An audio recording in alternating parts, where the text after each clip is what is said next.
జమ్మలమడుగు నియోజకవర్గంలో యుద్ధం ముందు ప్రశాంత పరిస్థితి అని చెప్పలేం, కానీ పోలీసు బలగాలైతే భారీగా మోహరించి ఉన్నాయి.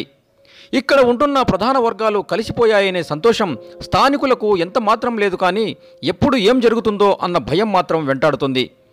మొన్నటికి మొన్న పార్టీల్లో జరిగిన చేరికల తాలూకు టెన్షన్ మరొకముందే మళ్ళీ పోలీసు బలగాల కవాతు ఇక్కడి గ్రామాలను భయం నిశ్శబ్దంలోకి నెట్టేస్తుంది.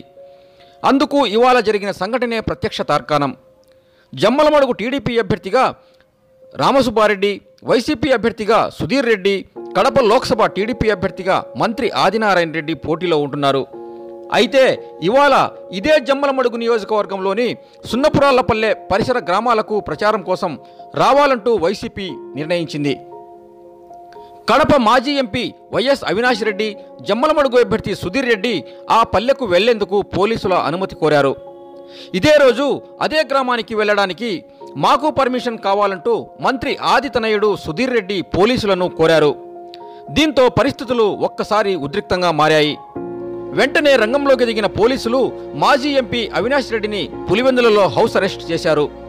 సుధీర్ రెడ్డిని ఎర్రగుట్ల మండలం నిడిజివిలో అడ్డుకున్నారు. మంత్రి ఆది తనయుడు సుధీర్ రెడ్డిని, ఇతర సోదరులను వాళ్ళ స్వగ్రామం దేవగుడిలో గృహ నిర్బంధం చేశారు. ఇంతటితో ఆగని పోలీసు అధికారులు సున్నపురాళ్లపల్లెకు పెద్ద ఎత్తున బలగాలను తరలించారు.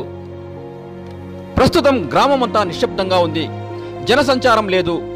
ప్రత్యేక బలగాలు మాత్రమే అడుగడుగునా కనిపిస్తున్నాయి. వాస్తవానికి సున్నపురాళ్లపల్లె పరిసర గ్రామాలు మంత్రి ఆదినారాయణ రెడ్డికి పట్టున్న ప్రాంతాలు. అలాంటి చోట వైసీపీ బలాన్ని పెంచుకునేందుకు వ్యూహం పన్నుతోంది.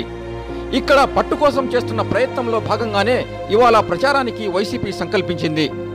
అయితే దాన్ని తిప్పికొట్టాలనే వ్యూహంతో ఆదినారాయణ రెడ్డి పావులు కదిపారు. అదే గ్రామానికి తమ కుటుంబ సభ్యులు ప్రచారం కోసం వెళ్లేందుకు పోలీసుల అనుమతి కోరారు.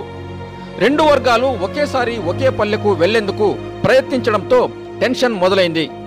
గృహ నిర్బంధాలు జరిగిపోయాయి. పోలీసులతో సున్నపురాళ్లపల్లె నిండిపోయింది.